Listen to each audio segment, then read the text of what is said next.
시청자 여러분, 오늘도 즐거운 하루 보내시기 바랍니다.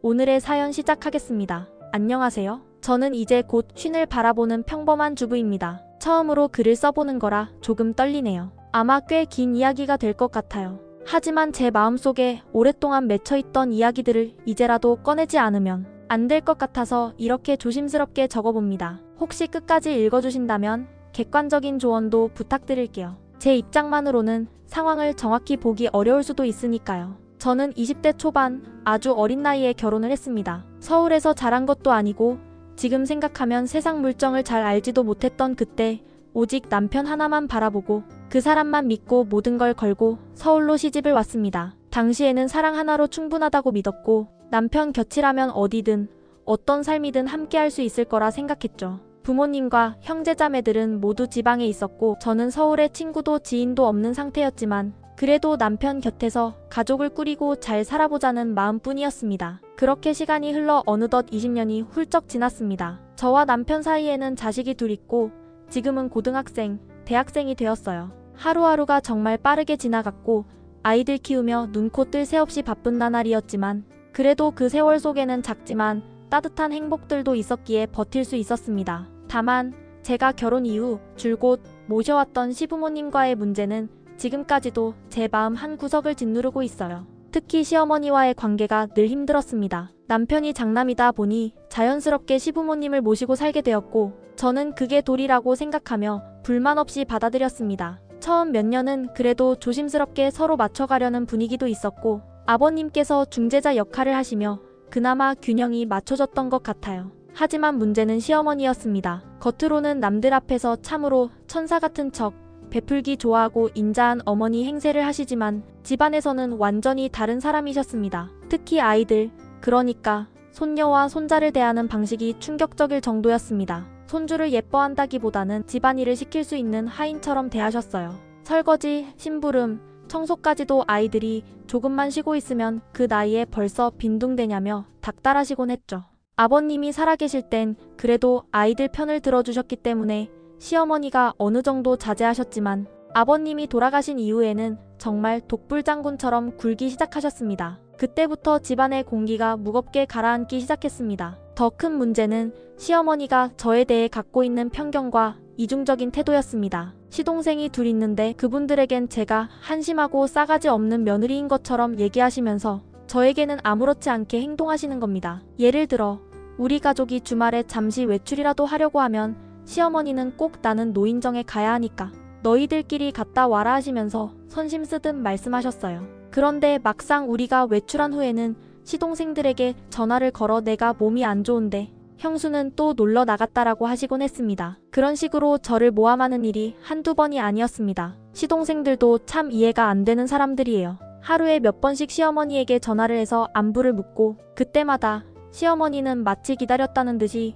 저에 대한 불만을 풀어놓으시죠. 그러면 시동생들은 제게 연락해 형수, 엄마가 요즘 많이 힘드신가 보더라며 돌려서 압박을 주는 시기였습니다. 처음엔 억울해서 해명도 하고 화도 냈지만 어느 순간부터는 말해봐야 소용없구나 싶어 입을 닫게 되더라고요. 더 심한 건 시어머니가 제 친정 부모님에 대해 험담을 하셨을 때였습니다. 당신네 집안은 그렇다더라. 요즘 누가 그런 식으로 자식을 키우냐. 같은 말을 하실 때마다 저는 가슴이 찢어지는 기분이었어요. 그런데 그 상황에서 남편마저 제 편을 들어주기보다는 당신이 조금만 더 참아줘. 그냥 어머니 그런가 보다 하고 넘겨라는 식으로 말했을 때 저는 정말 깊은 외로움을 느꼈습니다. 이 집에서 나는 혼자라는 생각이 들더군요. 그러다 제 여동생이 서울로 시집을 오게 되면서 또 다른 갈등이 시작됐습니다. 제분의 형편이 넉넉지 않아서 제가 종종 여동생과 조카를 챙겼습니다. 만나면 밥 한 끼 맛있는 거 사주고 조카 기저귀 같은 것도 사서 보내주곤 했죠. 김장을 할 때면 여동생네 먹을 김치 두세 포기 정도 따로 싸서 챙겨주기도 했고요. 그건 제가 좋아서 한 일이고 동생도 고마워했기에 문제될 게 없다고 생각했는데 시어머니는 그걸 보고 저를 도둑 취급하셨어요. 어디서 돈을 빼돌려서 친정 식구들 챙기냐는 식으로 말하셨고 그 이후부터는 제가 뭘 하든 저건 분명 친정에 줄 거다라는 의심의 눈초리를 거두지 않으셨어요. 정작 시동생들은 명절 때도 빈손으로 오고 제사 지내면 음식 싸가고 김치 가져가도 저는 어머니가 챙겨주시라 하니 그러려니 하고 더 싸주기까지 했는데 제가 친정에 김치 몇 포기 나눴다고 그렇게 날선 반응을 보이시는 게 너무 억울했어요. 그런 상황 속에서 저는 정말 몇 번이나 울며 남편에게 얘기했습니다. 당신 어머니 왜 나한테만 이래? 내가 뭘 그렇게 잘못했는데? 그럴 때마다 돌아오는 대답은 한결같았어요. 어머니도 나름의 입장이 있으시니까 당신이 그냥 한 번 더 이해해줘. 우리 부모님이잖아. 그 말이 너무나 지겨웠습니다. 그렇게 늘 제가 양보하고 참는 역할을 해야 했고 그게 당연한 것처럼 받아들여지는 현실이 너무 서러웠습니다. 이제 저는 쉰을 앞두고 있고 제 삶의 반 이상을 그렇게 참고 또 참고 살아온 것 같아요. 그 세월을 돌아보면 참 담담하기도 하고 한편으론 허무하기도 합니다. 이렇게 살아온 제가 너무 바보 같았나? 너무 순하게만 살았나?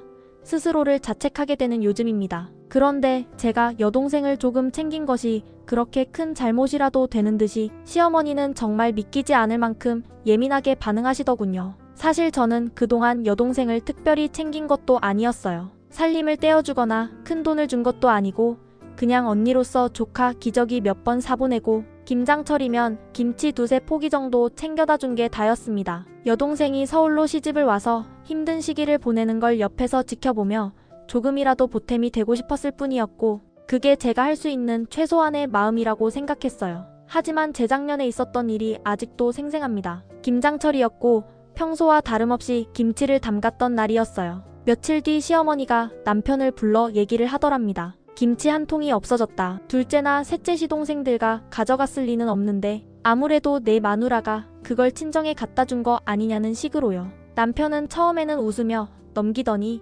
집에 와서는 조심스럽게 저에게 묻더군요. 혹시 김치 좀 가져갔어? 저는 너무 당황스러워서 아니라고 여동생 내준 건 따로 챙긴 거였고 어머님께 허락도 받은 양이었으며 어차피 몇 포기였다고 얘기했어요. 그런데 이 비슷한 상황이 반복되기 시작했습니다. 그 뒤로 시어머니는 계속해서 집안에서 무언가 없어지기라도 하면 그 원인을 꼭 저에게 돌리셨습니다. 밥그릇이 한 개 없어졌다. 접시가 안 보인다. 밀가루가 빨리 줄어든다. 이런 사소한 것들까지도 말이죠. 그럴 때마다 그거 내가 친정 갖다 주려고 몰래 가져간 거 아니냐? 는 식으로 저를 몰아세우셨고 처음엔 저도 어이없어 웃고 넘겼지만 시어머니가 같은 말을 반복하고 또 반복하니 남편도 어느 순간부터 슬며시 저를 의심하기 시작했어요. 남편은 점점 저를 신뢰하지 못하는 쪽으로 기울었습니다. 처음엔 그럴 리 없지라고 말하던 사람이 시어머니 얘기를 반복적으로 들으면서 결국은 저에게 의심의 눈길을 보내게 된 거죠. 그리고 최근에는 아예 태도가 달라졌어요. 완전히 저를 믿을 수 없는 사람 취급을 하기 시작했습니다. 시어머니는 시동생들에게도 대놓고 형수는 살림을 몰래 친정으로 빼돌리는 사람이라고 말하고 다녔고 저는 점점 말 그대로 도둑 취급을 당하고 있었습니다. 어느 날은 남편이 벼랑간 거실에서 딸아이에게 말을 꺼내더군요. 너는 나중에 시집가면 절대 시댁 물건 같은 거 집에 가져오지 마라. 남편 눈에 의심받을 짓 하지 말고. 딸아이는 무슨 말인지 잘 이해 못하고 멍한 표정을 지었고 저는 가슴이 철렁했습니다. 그 말은 분명 저를 겨냥한 것이었고 아이 앞에서 그렇게 노골적으로 저를 깎아내리려는 남편의 태도에 충격을 받았습니다. 그뿐만 아니라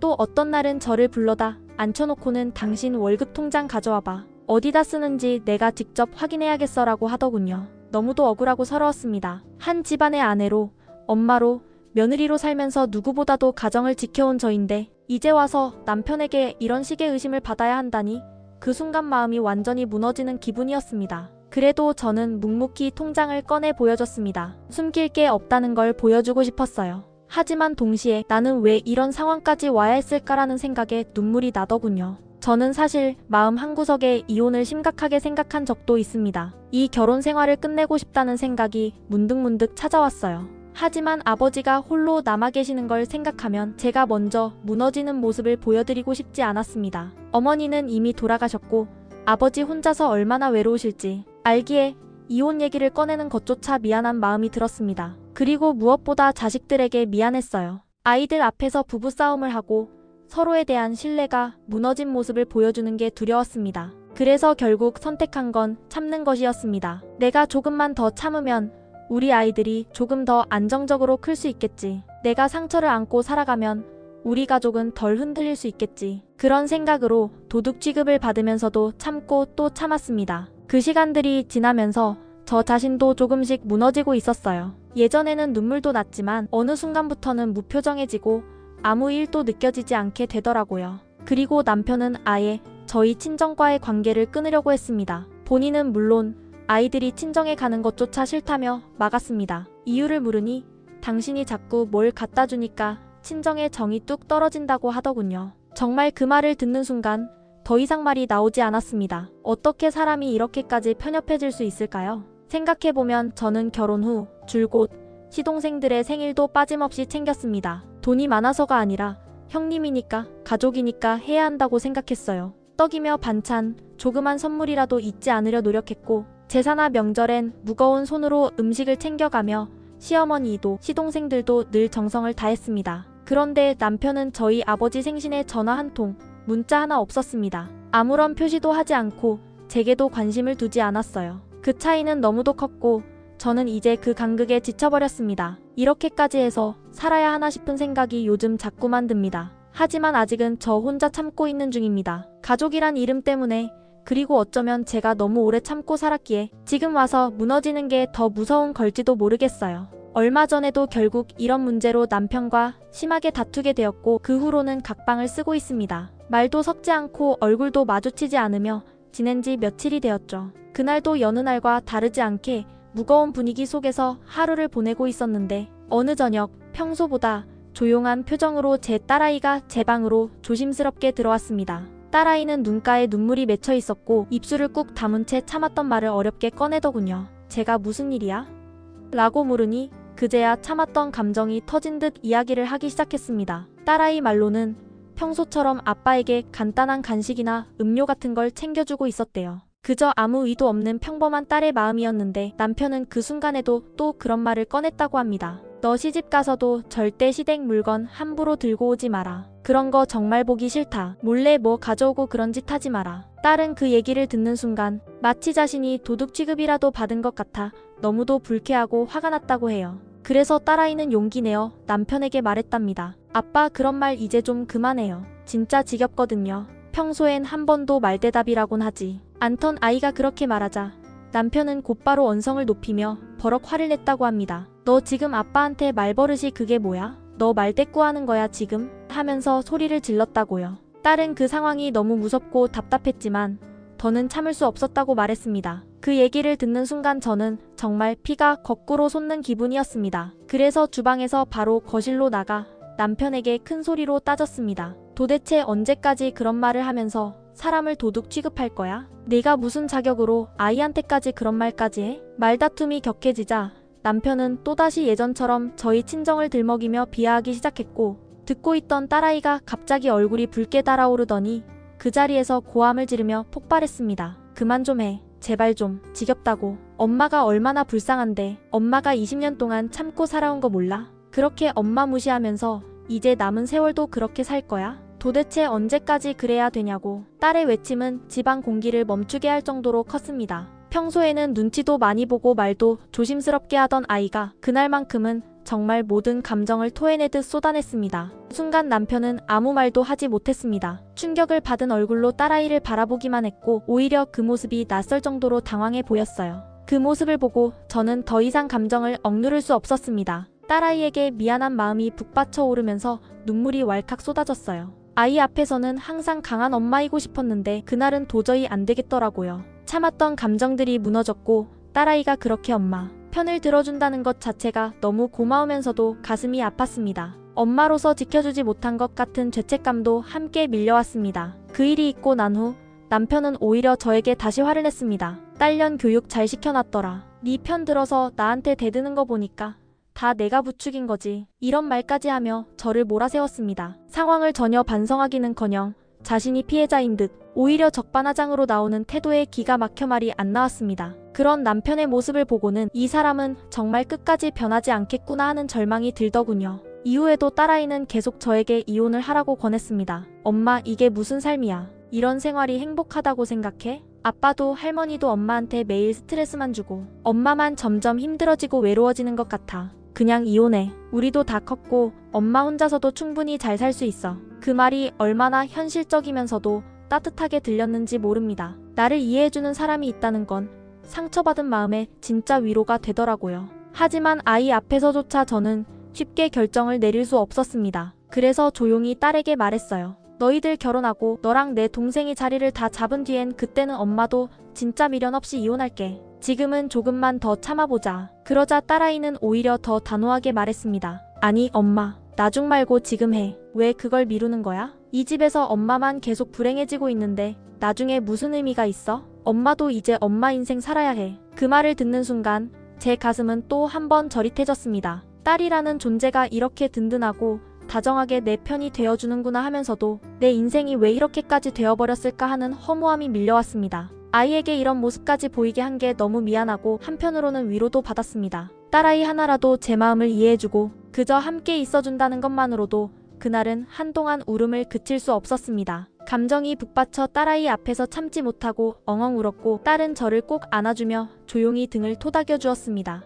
그 장면은 아마 평생 제 마음에 남을 것 같아요. 그리고 저는 그 순간 더 이상 이렇게는 살 수 없겠구나 하는 결심에 조금 더 가까워졌습니다. 딸아이의 말이 제 마음을 무겁게 울렸습니다. 평소에도 아이가 속 깊고 조용한 편이라 그런 이야기를 쉽게 꺼내는 성격이 아닌데 그렇게 단호하게 엄마, 이혼하세요 라고 말했을 땐 정말 충격이었습니다. 저는 오랫동안 제 친정아버지 생각, 그리고 아이들 생각만 하면서 이혼이라는 말을 입에 올리는 것조차 조심해왔어요.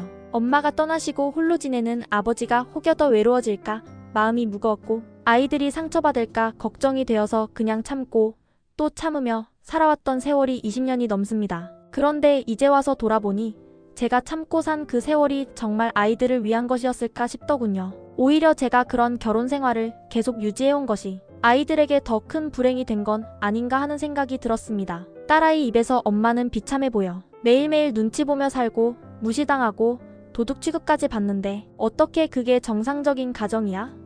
라는 말을 들었을 땐 머리를 망치로 얻어맞은 것처럼 정신이 아득해졌습니다. 그러던 어느 날 평소처럼 시어머니가 또 저에게 여동생 이야기를 꺼냈습니다. 너는 도대체 얼마나 동생에게 퍼줘야 직성이 풀리냐? 그러니까 집에 돈이 안 모이는 거다. 너 때문에 이 집이 텅텅 비는 거다. 그렇게 쏘아붙이는데 정말 숨이 턱 막히는 기분이었습니다. 저는 차분하게 말씀드렸습니다. 어머님, 제가 여동생에게 드린 건 정말 별거 아니고 제 사비로 사서 드린 겁니다. 몇 번 조카 기저귀 사줬고 김치 몇 포기 나눠준 게 다예요. 이제 그만 의심하세요. 저도 사람인데 계속 도둑 취급받는 거 정말 견디기 힘듭니다. 그런데 시어머니는 제 말을 들으려 하지 않았습니다. 오히려 갑자기 목소리를 높이며 이년저년하며 저를 막말로 몰아세우기 시작했습니다. 집안 살림을 죄다 친정으로 빼돌리면서 어디서 거짓말이야. 넌 진작에 조리돌림 당했어야 돼. 싸가지 없는 것. 저는 그 말을 듣고 참았던 분노가 결국 폭발하고 말았습니다. 그 자리에서 저도 시어머니에게 큰 소리로 맞섰습니다. 도대체 언제까지 저를 도둑 취급하시려는 거예요?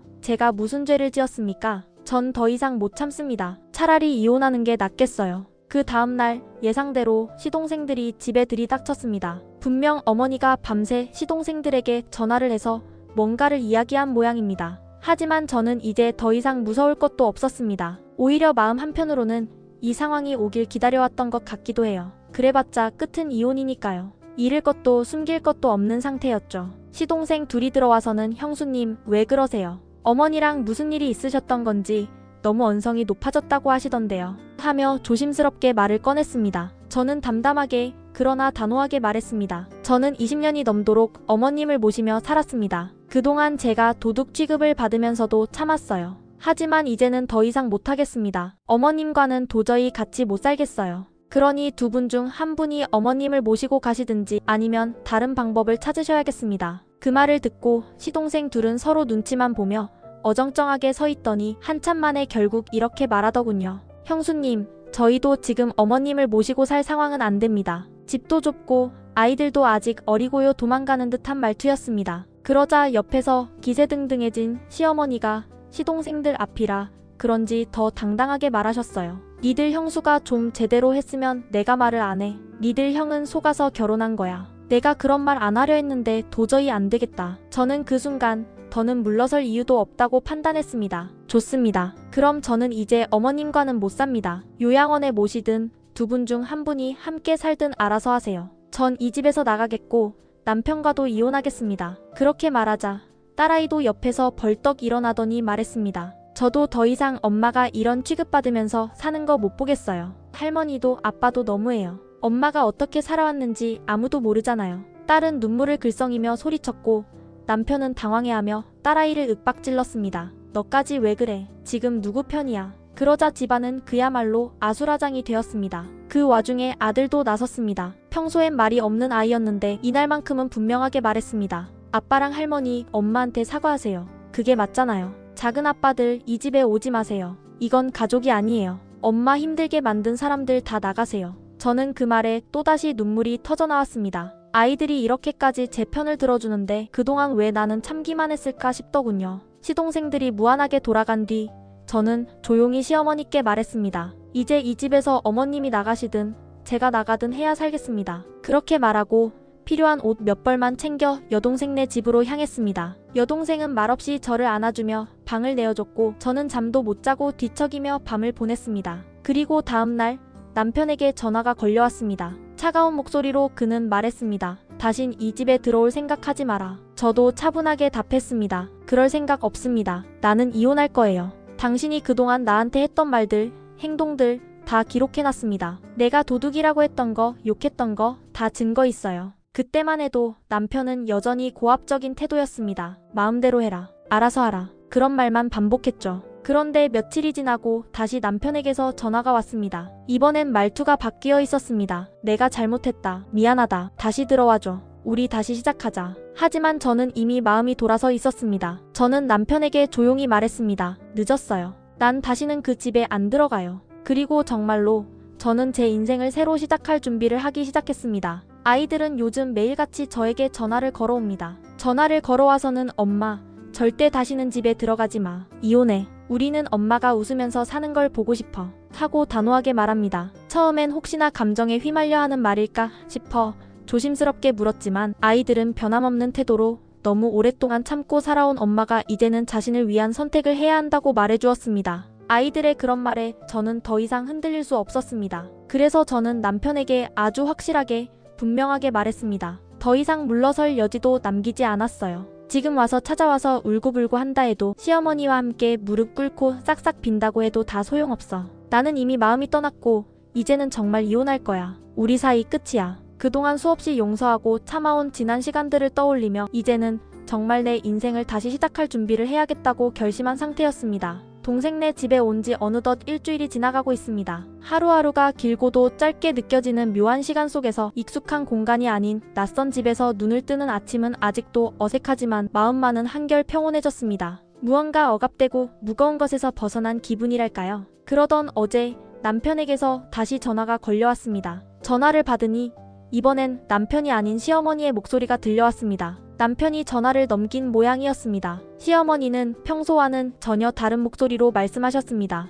지금까지 너한테 고생 많았다. 내가 잘못했다. 돌아오너라. 그 말이 정말 뜻밖이었어요. 하지만 저는 그 말에 흔들리지 않았습니다. 오히려 마음이 더 단단해졌어요. 저는 조용히 그러나 또렷하게 말씀드렸습니다. 어머님, 저는 다시 돌아갈 생각 전혀 없습니다. 어머님이 하시던 말 하나하나 다 기억나고 그때마다 얼마나 상처받았는지도 잊지 않았어요. 지금 이렇게 말씀하시는 건 결국 제가 하던 일들을 어머님이 직접 해보시니 힘들다는 걸 아시게 된 거겠죠. 전 그걸 알고 있습니다. 시어머니는 자꾸만 미안하다, 내가 잘못했다를 반복하셨습니다. 하지만 저는 더는 그 말을 받아들일 수가 없었습니다. 너무 늦었기 때문이죠. 그래서 이렇게 말했습니다. 저는 이제 제 일자리 구해서 아이들이랑 같이 살 겁니다. 정신 나간 아들 잘 챙기시고 효도 많이 받으시면서 지내세요. 저는 더는 그 집, 그 가족과 엮이고 싶지 않습니다. 그리고 마지막으로 이렇게 덧붙였습니다. 도둑년, 조리돌림, 운운하셨던 어머님 목소리만 들어도 소름이 끼쳐요.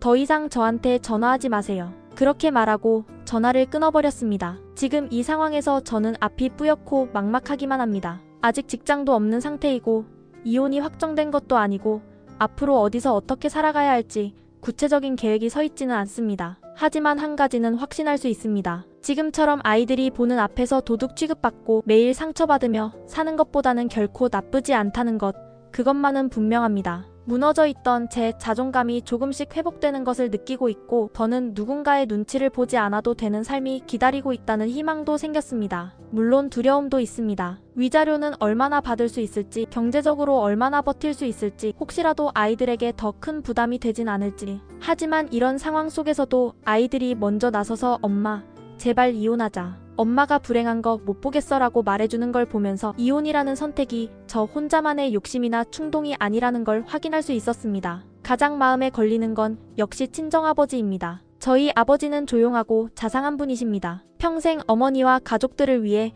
묵묵히 살아오신 분이고 그런 아버지께 제가 이런 소식을 전해야 한다는 것이 가슴 아픕니다. 아버지는 분명 속상해하실 겁니다. 그래도 내가 조금만 더 참으면 하실 수도 있겠죠. 하지만 이제는 그마저도 어쩔 수 없다는 생각이 듭니다. 제가 더는 버티기 힘들다는 걸 솔직하게 말씀드리고 싶습니다. 이렇게라도 어디엔가 제 속마음을 털어놓고 나니 마음이 조금은 시원해졌습니다. 물론 여전히 눈물은 나고 두렵고 외롭지만 이 글을 통해 제 감정을 정리하고 제 결정에 확신을 심어볼 수 있었습니다. 끝까지 읽어주셔서 정말 감사드립니다. 아마 제 이야기를 읽고 어떻게 그런 대접을 받으면서 20년 넘게 참았냐고 하시는 분들도 계실 겁니다. 혹은 처음부터 그렇게 하지 말았어야지라고 말씀하시는 분들도 있겠지요. 하지만 저는 정말 제가 참는 것이 아이들을 위한 길이라 믿었습니다. 친정아버지를 위하는 길이라 생각했습니다. 그 선택이 옳았는지는 모르겠습니다. 하지만 적어도 지금은 제가 제 삶을 위해 제 감정을 지키기 위해